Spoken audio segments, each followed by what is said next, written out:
Hey there. So as many of you know, I've been growing roses for a couple years now, and I finally decided that I want to try my hand at hybridizing rose varieties. So yesterday I got in a package from Antique Rose Emporium, and in the package was a chestnut rose, the double variety. You can see it's about 10 inches tall, as well as the other parent plant that I'm going to use, which is Ferdinand Pritchard. About the same, about a foot tall. Both very healthy plants. Shout out to Antique Rose Emporium. And so I've watered the plants, taken them outside to get some sunlight, but I'm trying to supplement some sunlight with these Grow Light LED full spectrum, high output PPF, 25 micromoles per second, 11 watt, 120 volt, 1000 lumen lights. And so my plan is to leave them under these lights for the first few weeks until they start to grow. And then I plan on purchasing a larger grow light and putting them in larger pots. So I just wanted to share the start of the journey with you, and we'll see how they do. Wish me luck. Hey y'all, welcome back. Today's October 23rd, 2023, and I wanted to provide you an update on the status of my rose hybridization growing closet. And so here inside my home in Alabama, I have cleared out my spare bedroom closet, and this is going to be the space where I attempt to hybridize the roses. The dimensions of the closet are 39.5 by 37.25 inches. So my equipment has come in, and I wanted to show you what we're starting off with for this project. So in order to keep the flooring in the closet dry and safe, I've ordered a tray from USP, United States Plastic Corporation, and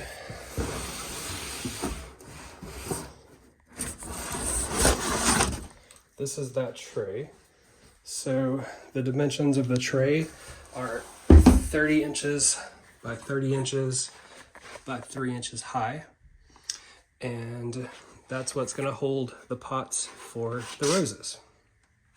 So remember, the two parent roses that I have are Ferdinand Pritchard and the chestnut rose. And they're currently in these 2-gallon pots, but I'm gonna transplant them into these 5-gallon, 13-inch diameter pots that I picked up at Lowe's. And so once these are transplanted, they will sit nicely in the plastic tray. And you see there's great drainage holes in these guys. So next up, we got a fan for air circulation in the closet. And the fan is the Ryobi 1 18-volt hybrid electric or battery operated Whisper Series fan. I chose this option because it's really quiet, has a very low setting to it,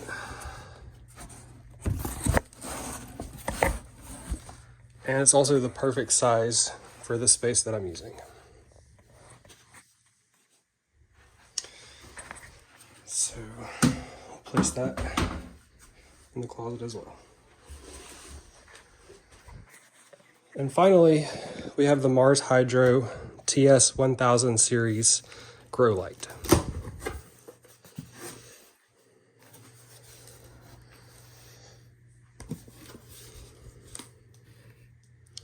So this is the user manual for this light. You can see some of the specs here. The TS 1000 series is 150 watt with 2.5 by 2.5 foot light spread footprint.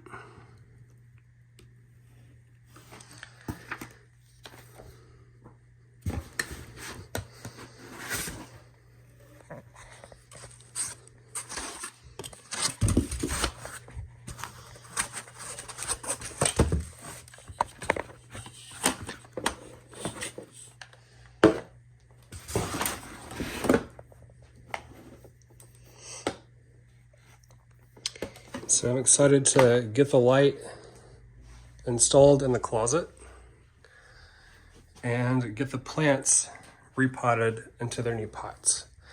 I'm gonna take a 50% clay and 50% potting soil mixture in the pot to try to give them really stable and healthy roots. And stay tuned for more updates. Thanks. Hey y'all, today is October 24th, 2023, and I wanted to give you an update. We got the equipment installed in the grow closet, so I wanted to show you what that looks like. So we have our Mars Hydro TS1000 150 watt grow light with our 2 roses, our fan, and our tray. And today I'm going to repot these roses into the larger 5-gallon pots that they're sitting on. And so I'll bring you guys back to show you how I do that, and I'll let you see the finished product. All right, so as I promised, I'm going to show you how I'm going to repot the roses. And I'm going to start by taking some very clay-heavy soil that I dug up just from the backyard in the 2 5-gallon pots, and applying them to a large whiskey barrel where I'm going to mix my soils.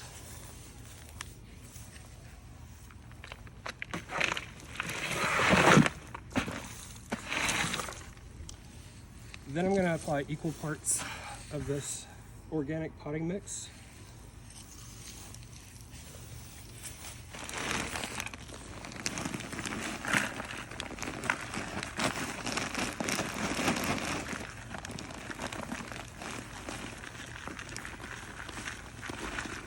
And these are actually the pots that I'm going to use to transplant the roses into once I'm finished mixing the soil.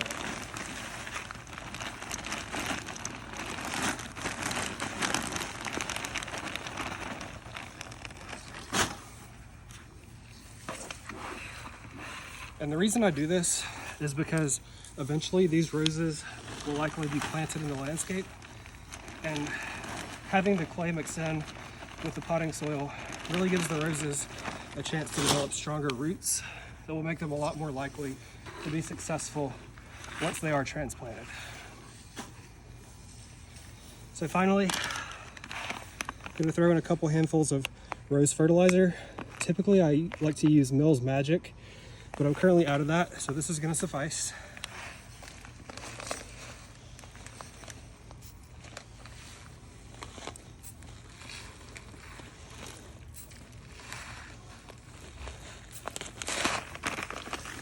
And finally, some Black Cow fertilizer and manure.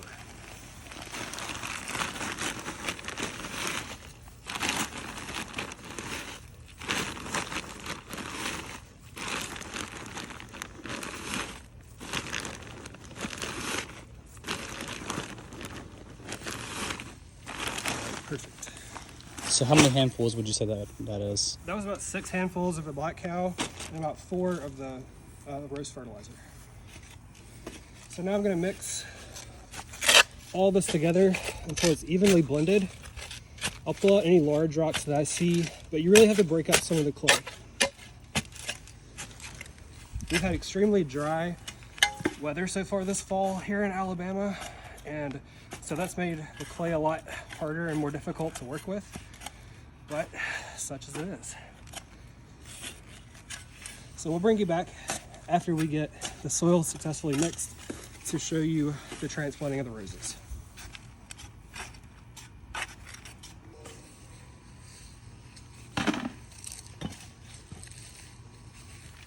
Hey there, so I've got the soil mixed. I am sufficiently dirty and sweaty. I was at a Rose Society meeting once and told this lady, if you're not getting dirty gardening, you're not doing it right. Or maybe you have some people who garden for you. But so we're taking the soil mixture and putting it into the 5-gallon buckets where we're going to put the roses.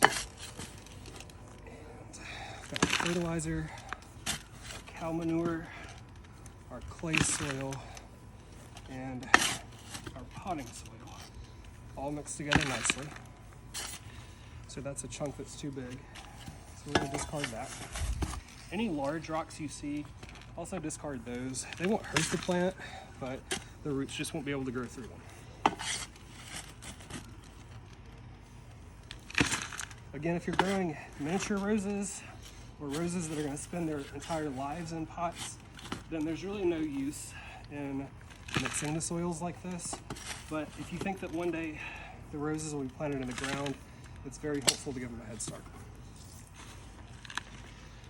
All right, so I filled these up pretty far because I want the base of the trunks to land right at the top of that pot. So we'll pull out a little bit more. And this allows them to have the most space for root growth and development possible. So I'm going to hold the plant by the bottom, turn it upside down.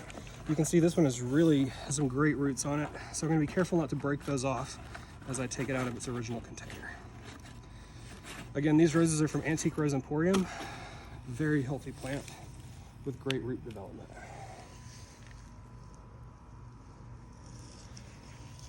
So I'm going to position the roots to grow down and outward in the soil.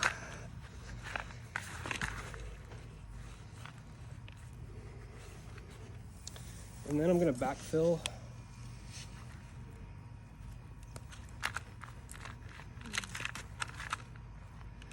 make sure that's sitting right at the top. Then I'm going to backfill with more soil to get all the way around.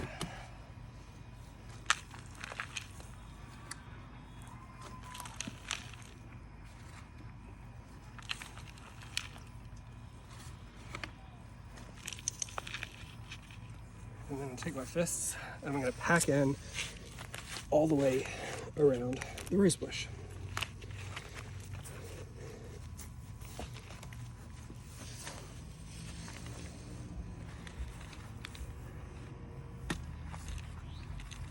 So now our chestnut rose has been repotted. We'll give it a good soaking watering after we get our other guy, Ferdinand Pritchard, repotted.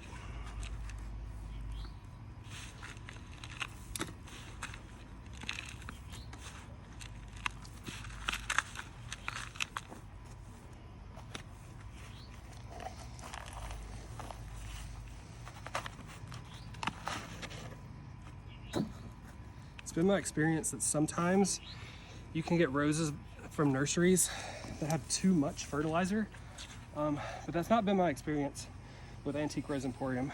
They do a really great job of using appropriate amounts of fertilizer, as do many other nurseries like High Country in Colorado and Petals from the Past in Jemison, Alabama. So the same thing here, we've got the base of that trunk right at the rim of the pot, and I'm backfilling around to allow stability for the rose.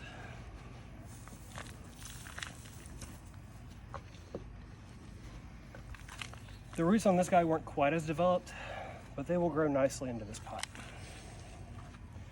All right, so same thing with him. Using my fists to really press down, honestly, as hard as I can to get a nice firm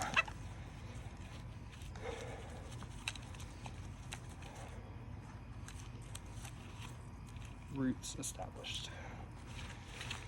All right. So now these guys are repotted and they're ready to go in their new home with their grow light. So as soon as we get them moved back inside, I'll show you what the finished product looks like. So we have the roses repotted and back inside into their grow closet with the fan and the grow light.